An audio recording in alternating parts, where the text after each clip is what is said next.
23号，外交部宣布对于茂春、托德斯坦恩采取反制裁措施，以回应此前美方借口所谓西藏人权问题对2名中方官员进行的非法制裁。其中，于茂春曾任前美国国务卿蓬佩奥的中国事务顾问，托德斯坦恩是美国国会行政部门中国委员会办公室副主任。23号，中共中央政治局委员、国务委员兼外长王毅在应约同美国国务卿布林肯通电话时就强调，美方不能一边要对话，一边搞遏制。一边谈合作，一边捅刀子。王毅在通话中表示，上个月习近平主席同拜登总统在巴厘岛成功会晤，为推动两国关系走出严重困难局面，重回健康稳定轨道进行战略引领，对外发出了积极信号。双方团队按照两国元首共识开展了一系列接触，总的看是有益的。双方主管官员的廊坊会晤是深入建设性的，要加紧中美关系指导原则磋商，有序推进各层级各领域对话，通过联合工作组解决两国之间的具体问题。布林肯表示，美方愿同中方探讨两国关系指导原则，负责任管理美中关系，在符合双方共同利益的领域开展合作。美方继续奉行一个中国政策，不支持台湾独立。王毅同时强调，必须指出的是，美方不能一边要对话，一边搞遏制，一边谈合作，一边捅刀子。这不是合理竞争，而是无理打压；不是管控分歧，而是激化矛盾。实际上还是搞单边霸凌的老套路。这在中国过去就行不通，今后更行不通。中方将继续坚决捍卫自身主权、安全、发展利益。美方必须重视中方正当关切，停止遏制打压中国发展，尤其不能以切香肠方式不断挑战中方的红线。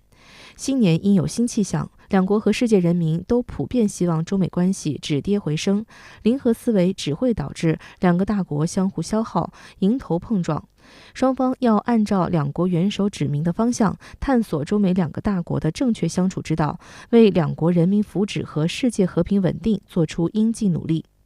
此前一天，王毅在北京会见美国亚洲协会董事会联席主席桑顿时，也特别强调，中美关系要实现稳定可持续发展，首先美方要树立正确对华认知，坚持对话而非对抗、双赢而非零和的交往基调。美方应放弃对华无理遏制打压，将拜登总统积极表态真正付诸行动，回归积极务实的对华政策。向大家展示，就是目前美国政府和政客其实的所作所为并不符合世界的潮流的大势。那么在疫情肆虐的今天，其实也是一种劝导劝美国政府赶紧收手，不要在这种情况下再继续的制造政治病毒。近来，美方一面表态希望布林肯访华尽快成行，一面却又挑衅动作不断。9号，美国财政部以所谓侵犯人权为借口，对包括2名中国官员在内的9个国家的40多个实体和个人实施制裁。对此，中国外交部于23号公布了关于对于茂春、托德斯坦恩采取反制措施的决定，予以回应。反制措施包括冻结在我国境内的动产、不动产和其他各类财产，禁止我国境内的组织、个人与其进行有关交易活动，对其本人及直系亲属不予签发签证，不准入境。外交部发言人毛宁当天表示，美方借口所谓西藏人权问题，对中方官员进行非法制裁，有关行径严重干涉中国内政，严重违反国际关系基本准则。中方已对此表明坚决反对，并予以强烈谴责。我们要再次强调，西藏事务纯属中国内政，美方没有权利、没有资格横加干涉。粗暴干涉中国内政，必将受到中方坚决反制。我们敦促美方撤销所谓制裁，停止干涉西藏事务和中国内政。此次反制裁名单中的托德斯坦恩就曾是国际声援西藏运动的政府关系部主任，该组织自称致力于监督维护藏族人基本人权，但实际上是一个亲藏独的国际组织。此外，斯坦恩还曾任美国前副国务卿兼西藏事务特别协调员塞沃尔的高级顾问。目前，斯坦恩是美国国会行政部门中国委员会办公室副主任。中国委员会是美国国会于2000年10月成立的独立委员会，被赋予的法律职能是所谓监察中国法治发展和人权，其中包括所谓检讨香港一国两制的实践，并于每年向美国总统和国会提交一份年度报告。今年2月份，斯坦恩还与藏独分子进行过会面。相较于斯坦恩，制裁名单上的另一位余茂春则可以用臭名昭著来形容。余茂春是极端反华分子，号称是第一个进入美国国务院对华政策核心圈的华人。他1985年公派美国留学后加入美国籍，后在美国海军学院任东亚和军事史教授。在此期间，他就曾多次发表污蔑中国共产党的言论，但始终没有市场。直到特朗普政府后期，时任国务卿蓬佩奥需要一个所谓真正了解中国事务的人，而反华又反共的余茂春正好与蓬佩奥等美国共和党中意识形态偏见极其强烈的政客一拍即合，成为美国国务院政策规划办公室中国政策首席顾问，主要为蓬佩奥个人服务，是不少反华政策的幕后推手。例如2020年12月至2021年1月初，在时任美国国务卿蓬佩奥授意下，余茂春就曾指使当时的助理国务卿邦办等人持续向美国国务院各部门宣扬新冠病毒系中国政府故意释放的生物武器等不实论断。此外，今年年初，余茂春投书台湾的英文报纸《台北时报》，以特朗普政府幕僚的身份大谈台湾对所谓美国组建的抗中联盟的重要意义，将台湾比作冷战时期的西柏林。今年3月，蓬佩奥窜访台湾，有消息指这趟行程也是由余茂春安排牵线达成的，而余茂春本人也在窜访之列。而到了今年5月，美国哈德逊研究所设立中国中心，为的是串联反华分子，炮制和宣扬反华论调，应对所谓来自中国共产党的威胁。蓬佩奥任该中心咨询委员会主席，余茂春任该中心主任。蓬佩奥把他吸收为一个重要的顾问啊，其实也是利用了他一直以来反华，但是同时呢，他又有在社会主义中国成长这样的一个背景。实际上，我们看到这个策略是不太高明的哈，因为中美关系之间，无论怎样都是互惠互利的关系，单向的炒作与中国的这种对立，实际上对美国未来的发展也并不利，对美国政府这一次的这个国内的这个舆情也是不利的。深圳卫视查询发现，这是自去年6月中华人民共和国反外国制裁法表决通过后，外交部第3次颁布对相关人士的制裁，而制裁决定中也专门写明是依据反外国制裁法的第4条、第5条、第6条规定。反外国制裁法是我国第一部专门针对外部势力对华恶意制裁的专业反外国制裁法，其中有16条规定，围绕反制裁、反干涉、反制长臂管辖等，充实了我国应对挑战、防范风险的法律工具箱，完善了我国的涉外法律体系。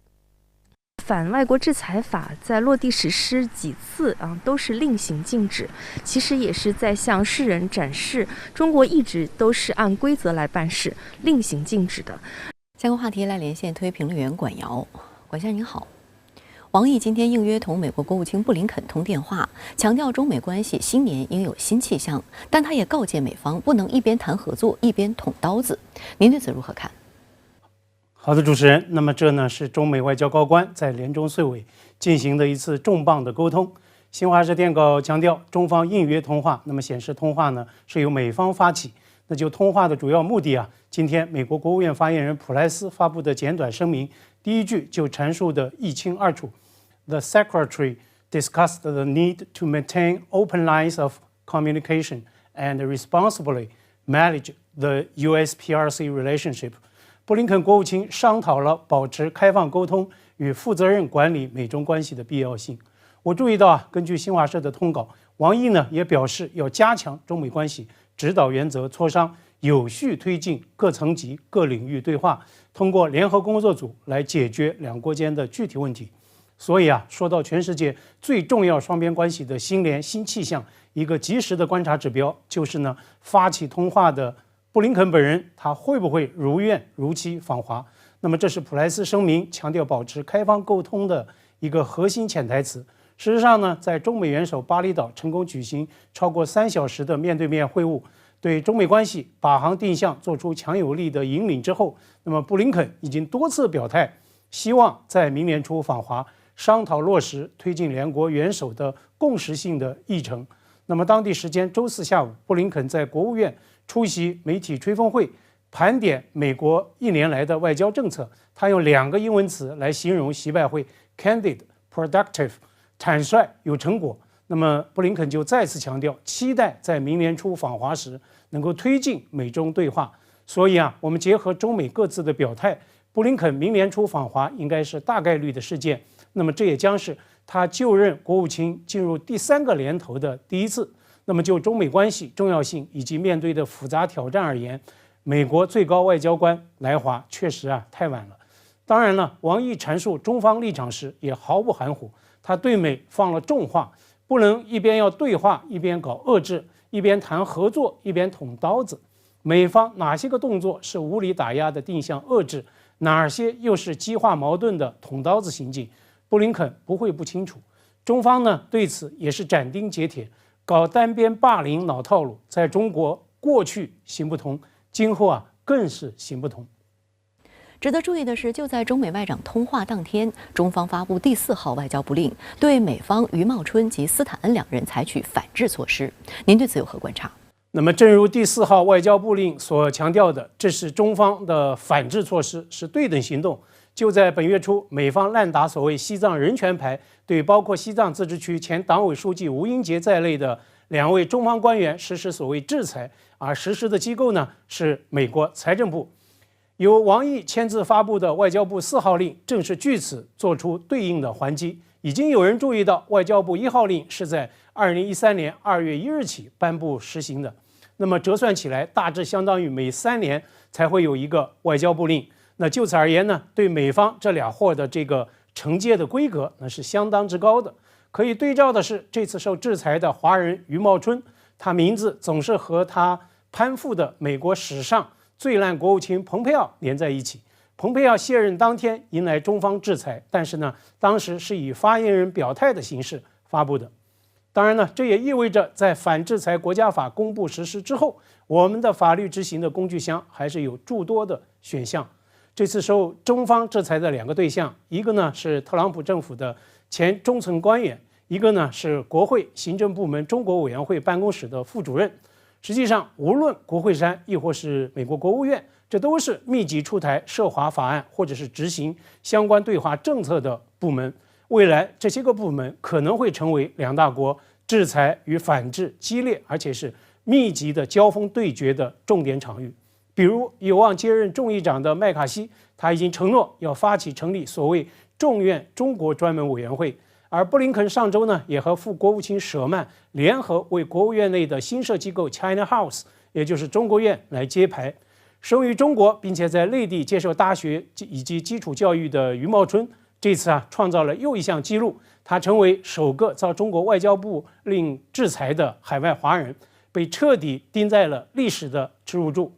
余他虽然改变了国籍，也改变了身份，但是他的根无法洗白，他的黄皮肤无法洗白。这实际上也是他在内地血亲乃至整个宗族的最耻辱的一个时刻。虽然此前他已经被清除同族，他的名字也被从学校的校友录上一一移除。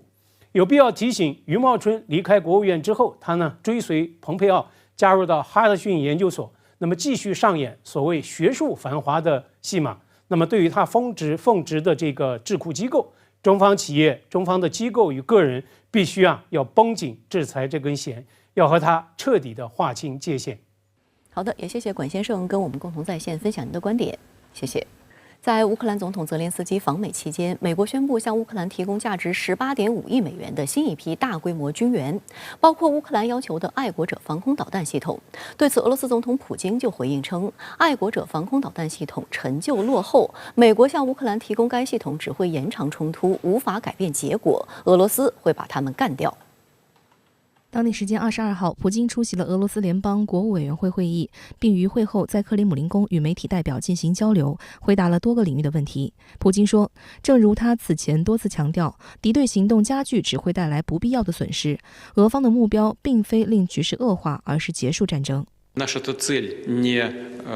раскручивать этот маховик военного конфликта, а наоборот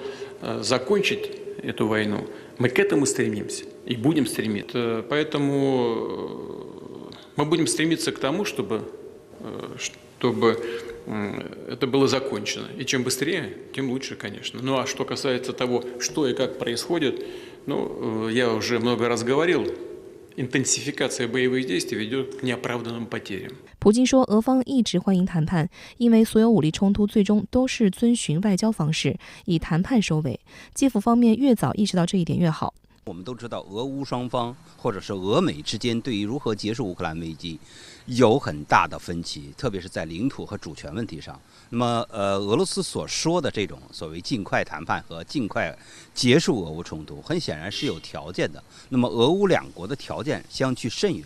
只有当这个俄乌双方对于谈判存在一定共识，才有可能进行有效的对话。而现在普京所说的，这个愿意谈。但实际上呢，这是一种外交姿态，但是谈的条件不一样，所以我们认为双方是在各说各话。普京表示，尽管乌克兰一直从其他国家获取武器，但仍无法改变乌方军备即将耗尽的事实。反观俄罗斯，虽然战事正快速消耗军事储备，但俄罗斯有坚实的军工基础，正在加紧生产各类军备。当提到美国计划援助乌克兰的爱国者导弹，普京认为此举只是徒劳，俄军有能力应对老旧武器。А что касается патриотов, это достаточно старая система, и она не работает, так скажем, как наша С-300. Но, тем не менее, ведь те, кто нам противостоит, исходят из того, что это якобы оборонительное оружие. Ну, ладно. Мы просто будем иметь это в виду, и противоядие всегда найдется. Так что те, кто это делают это зря. Это просто затягивание конфликта. Вот и все. 首先，普京的对爱国者的这些评价，我觉得既有道理也没有道理。首先，应该看到爱国者导弹对于这种弹道导弹和常规的军用飞机、战斗机的这个拦截准确率还是很高的。爱国者导弹3的探测距离达到400公里，所以对于俄军在乌东战场的这个制空权构成严重的威胁。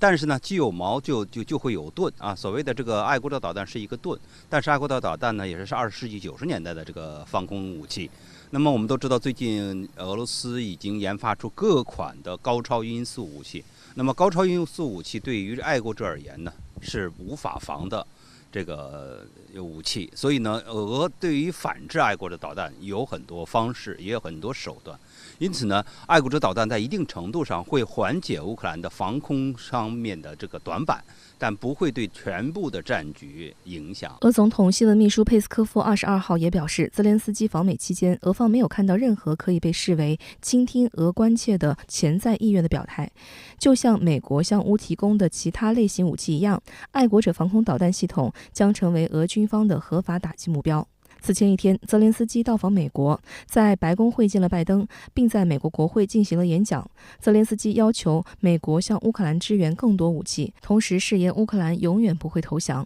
BBC 驻北美记者安东尼·泽克尔报道称，尽管拜登支持乌克兰的言辞有力，但现实比他所说的更复杂。美国的盟友正面临着一个能源价格高企的漫长冬天和随之而来的经济压力，而且美国公众对于持续援助乌克兰的支持率已经有所下跌。最近一项民调显示，有1/3的受访者不支持美国继续援助乌克兰，有一半则认为乌克兰应该尽快达成停战协议。对于西方针对俄罗斯的石油进行限价，普京表示他计划在下周签署反击法令。不过他强调，石油限价令并未对俄罗斯经济造成影响或带来损失。谈及西方可能对天然气限价，普京就表示，如果西方国家对天然气价格进行行政监管，违反合约，俄方保留终止合约的权利。他总结称，俄罗斯今年的经济表现好于许多 G20 国家，经济上没有令人担忧的因素，可以说是非常自信地度过了这一年。应该看到，由于这个俄与西方之间的制裁与反制裁，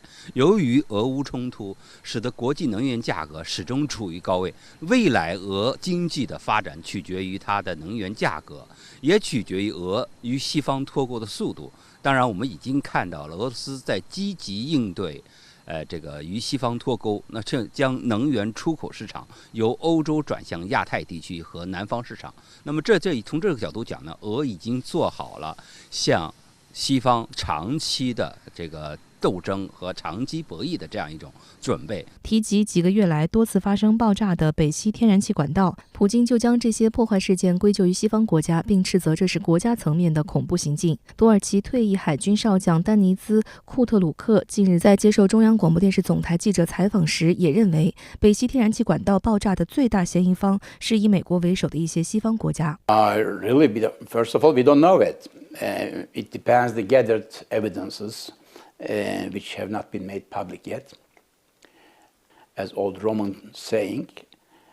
ask in a similar situation that whoever has got the beneficiary of any act. So from that point onwards, we can discuss that the U.S. has become the beneficiary of that pipeline. And 丹尼兹·库特鲁克表示，有能力炸毁深埋在海底的北溪管道的国家，并非一般的国家。It's not easy job, of course, to blow up the 70 meters depth, 2 pipelines, 3 pipelines. There were 4 pipelines, and 3 of which was consecutively bombed, exploded, in the 70 meters, minus 70 meters in depth. And it was hidden inside of the bunkers on the subsoil of the deep water. Therefore, it requires technical capability. Then that technical capability, when you look at that requirement, you see that some sophisticated states can only have it. Therefore, the suspects are accumulated somewhere, directing Washington and its supporter London and Poland. 就在乌克兰总统泽连斯基访美同一天，普京还主持召开俄国防部扩大会议，就对乌特别军事行动以及国防能力建设等问题发表讲话。普京表示，俄罗斯将完成特别军事行动的既定任务。他还提到，俄罗斯将保持战备并完善核三位一体能力，这是维护俄联邦主权的保障。普京透露，外界最为关注的萨尔马特洲际弹道导弹和配备了高超音速锆石导弹系统的戈尔什科夫上将号护卫舰很快服役。另外，俄罗斯可以对白俄罗斯军队飞行员进行培训，以便他们能驾驶经过改装可挂载核武器的战机。普京的系列表态对外释放何种信号？俄乌战事是否会进一步升级？来看看详细分析。普京称，俄罗斯特别军事行动的任务当然会完成，俄罗斯联邦所有领土的安全都将得到保障。他强调，俄军工综合体的所有计划都将得到落实。对于军队经费没有限制，国家将提供军队所需的一切。所以这个战争已经持续了1年了，确实在俄罗斯国内外有很多人对这个特别军事行动也有一些不同的理解吧。那么是不是要升级？实际上呢，这个是非常关键的这个时候吧。大家都比较担心可能会升级。普京说，北约国家正积极利用其一切军事能力和可能来反对俄罗斯。俄罗斯军队需要扩大现代打击武器的武器库。他提到，俄罗斯核三位一体部队中现代武器的占比已经达到了91%。俄罗斯将保持战备并完善核三位一体能力，这是维护俄罗斯联邦主权的保障。值得关注的是，普京在强调要扩充现代打击武器库，特别提到俄军已开始部署萨尔马特洲际导弹，并于近期开始战斗执勤。俄罗斯的萨尔马特属于第5代重型洲际弹道导弹，重量超过200吨，采用的是液体燃料的推进。它可以携带10到15枚分导式核弹头，在弹头上也下了十足的功夫，采取了先进的突防技术，并且可以搭配先锋高超音速滑翔弹头来进行发射。萨尔马特导弹的射程可以达到1.8万公里，这意味着导弹一旦从俄罗斯境内发射，在全球范围内都可以有效对目标形成打击。普京继而提到了另一款大杀器锆石。他表示，配备最新锆石导弹系统的戈尔什科夫上将号护卫舰将于明年1月服役。锆石是世界上首个能够使用自己的发动机推力，在密集大气层中进行长时间气动飞行的高超音速巡航导弹，最大速度达到9倍音速，最大射程为1000公里，可以打击水面和地面目标。根据上述数字，锆石导弹如果装备在位于中立水域的潜艇和舰艇上，那么飞到华盛顿的时间大约为4分钟。俄乌冲突肯定是个持久战，是不是就局限在乌克兰境内，这个都是人们比较担心的。一旦外溢到乌克兰之外的话，那么会引起俄罗斯和北约也好和美国的直接的这样一个冲突。所以俄罗斯现在特别加强了这个它的核威慑，三位一体的核威慑，而且强调是上不封顶的，它的武器的现代化了，而且支持这个战争的手段呢，所以特别强调这样一个威慑的这样一个作用吧。普京还透露，亚尔斯洲际导弹系统将继续投入值班，而俄战略导弹部队各团也将继续装备先锋高超音速导弹系统。据俄国防部近日发布的消息，第2枚地下井发射型亚尔斯洲际弹道导弹已经在卡卢加州开始战斗值班。俄国防部还高调公布导弹放入发射井的视频，因为地下井发射的弹道导弹精度更高，俄罗斯借此向西方发出强硬信号。从外形看，亚尔斯与其前辈白杨 M 导弹相似，但俄罗斯之所以现在把亚尔斯视为战略博弈的一张王牌，最关键的是亚尔斯突防能力极强，能够突破敌方导弹防御系统的拦截。在亚尔斯所采用的诸多突防技术手段中，其中之一是采用了先进的分导式多弹头，而且这些分导核弹头既可以打击不同的多个目标，也可以集中打击同一个目标。俄罗斯在当下这样的一个欧洲很复杂、很严峻对抗的这样的局面下，高调的展示亚尔斯导弹，显然是想对西方加以警告啊。那么俄罗斯有很先进的战略导弹已经服役，希望西方在俄乌问题上不要只顾自己的利益，尽快的收手。这个是俄罗斯想达到的这样的一个警告目的。12月19号，普京对白俄罗斯进行访问，这是普京自2019年6月以来首次访问白俄罗斯。英媒《经济学人》就爆料，这趟访问意义不一般。按照乌克兰方面的猜测，普京接下来将部署超过20万人的多个军团前往乌克兰战场，这些部队可能会由白俄罗斯方向来的。期间，普京表示，俄罗斯可以对白俄罗斯军队飞行员进行培训，以便他们能驾驶经过改装可挂载核武器的战机。白俄罗斯总统卢卡申科8月曾表示，白俄罗斯拥有的苏式攻击机已经进行了改装升级，现在可以携带核武器。如果西方给明斯克制造麻烦，其将立即做出反应。白俄罗斯理论上有3种飞机可用来搭载核武器，包括苏25、苏24攻击机以及苏30战斗机。俄罗斯专家认为，此举是效仿美国及其北约盟国在核武器领域的做法，是对美国及北约国家在核领域行为的一种回应。白俄罗斯和俄罗斯的关系非常的密切，那么白俄罗斯呢和俄罗斯呢当然是一个同根同源。然后呢，现在人们比较担心的，俄罗斯通过白俄罗斯，来发起对于乌克兰的新的这样一些攻势，然后呢，他们加速了这个军事一体化，包括核力量的这个一体化。这个实际上呢，你像美国和加拿大、北美司令部，他们都是完全一体化的，所以也是一种加大了这种阵营对抗的这种风险吧。相关话题来连线特约评论员吴伟，吴先生您好。俄总统普京近日签署总统令，禁止俄天然气工业股份公司及其子公司与不友好国家及个人进行部分业务往来。这是否意味着俄罗斯与美西方的能源战正在升级呢？是的，梅西。总部位于圣彼得堡的俄罗斯天然气工业股份公司是世界上规模最大的国有天然气企业。仅在2011年，它就为俄罗斯贡献了8%的 GDP。欧盟各国无疑是它的主要客户。普京的这份总统令主要针对俄罗斯的不友好国家。这份名单在今年3月公布，其中包括了美国、英国、乌克兰以及欧盟全部27个成员国在内。这份禁令生效时，欧洲各国的电视台正在播放天气预报。在阻塞效应的影响下，来自北极的冷空气将席卷欧洲大陆大部分地区。这2条消息的接踵而至，无疑令整个欧洲都打了一个寒战。我们旗帜鲜明地反对将能源武器化，但这一幕自俄乌冲突爆发以来就一直在上演。有人说是俄罗斯单方面挥舞着能源大棒，要挟了整个欧洲，但被爆炸摧毁的北溪管线再一次给了人们一记耳光。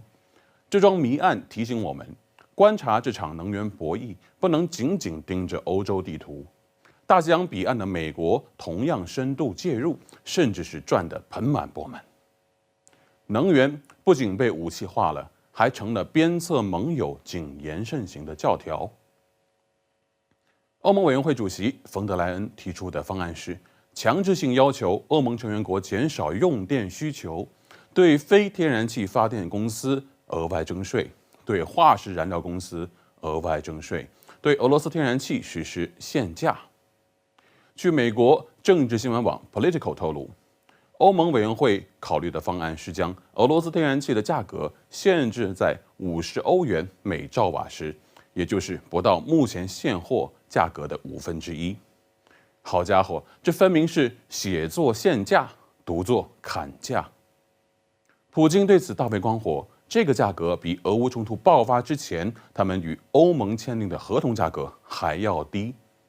老实说，我也不知道冯德莱恩的自信从何而来。据统计，2020年欧盟有29%的原油、43%的天然气以及54%的固体化石燃料进口来自俄罗斯。哪怕俄乌冲突即将打满1整年，俄罗斯途经乌克兰的天然气管道依然在持续向欧洲供气。12月5号，欧盟禁止从海上进口俄罗斯原油的制裁已经生效了。7国集团也应声加入了对俄罗斯石油实施最高价格限制的行列。欧盟委员会的做法无疑是为欧洲工业乃至欧洲民生的慢性自杀踩下了一脚油门。讽刺的一幕早在冬天到来之前就已经上演。尽管欧盟委员会摆出了一副不依不饶的样子，但欧洲各国还是赶在禁令生效之前大规模采购俄罗斯能源，这让印度为代表的中间商颇为惊讶。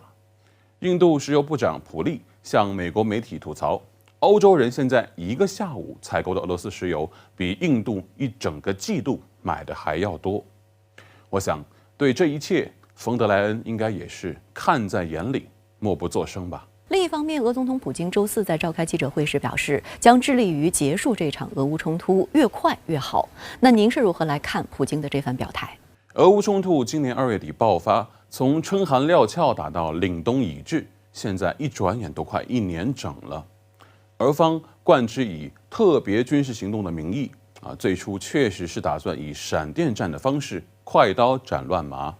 但如今的战局走势再次验证了那句名言，那就是兴兵容易，止战难。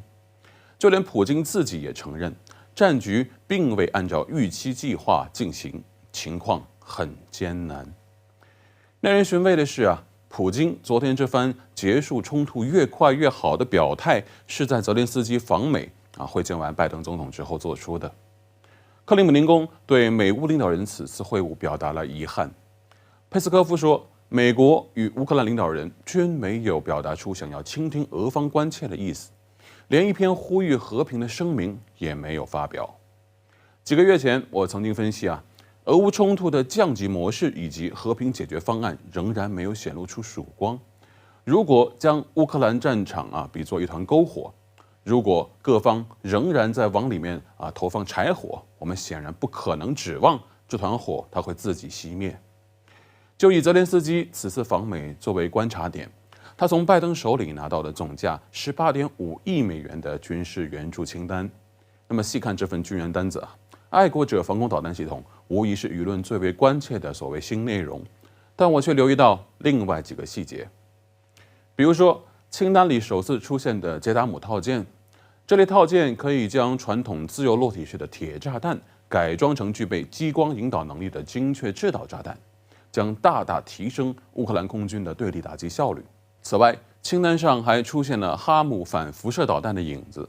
这款导弹的供货将继续为乌克兰空军压制俄军防空系统创造空间。综上2款都是美军自用的空射机载武器，也就是说，这场冲突打了足足10个月，经过美国国防部的评估，乌克兰空军依然具备相当的战斗力。